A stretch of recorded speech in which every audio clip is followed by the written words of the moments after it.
Cette boule de 24 mètres de diamètre en aluminium abrite l'un des fleurons du patrimoine scientifique français. Cette immersion au centre de la Terre dévoile un microscope électronique d'une puissance d'1,5 million volts. Inauguré en février 1959 par le général de Gaulle, il est à l'origine d'une série de grandes premières scientifiques. Il a permis de faire des choses que les autres microscopes électroniques ne pouvaient pas faire ou faisaient très mal. Par exemple, étudier des échantillons épais. Par exemple les échantillons de matériaux que l'on utilise de nos jours, notamment dans le domaine de l'aéronautique. Ça a permis d'étudier des cellules vivantes, ça c'était une chose qu'on ne pouvait pas faire autrement.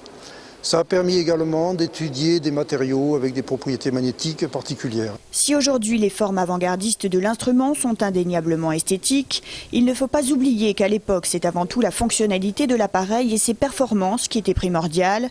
La forme de boule, en revanche, n'était pas absolument nécessaire. La forme de sphère a été choisie par l'architecte de l'époque qui souhaitait faire quelque chose en rapport avec le contenu de cette sphère. Et cette sphère, elle est tout à fait remarquable, elle est esthétiquement fantastique. Elle intrigue beaucoup les gens du quartier de Toulouse, qui se demandent souvent qu'est-ce qu'il y a dans cette sphère. Eh bien voilà, il y a ce générateur à haute tension qui aujourd'hui n'est plus utilisé, mais qui a eu son utilité en son temps.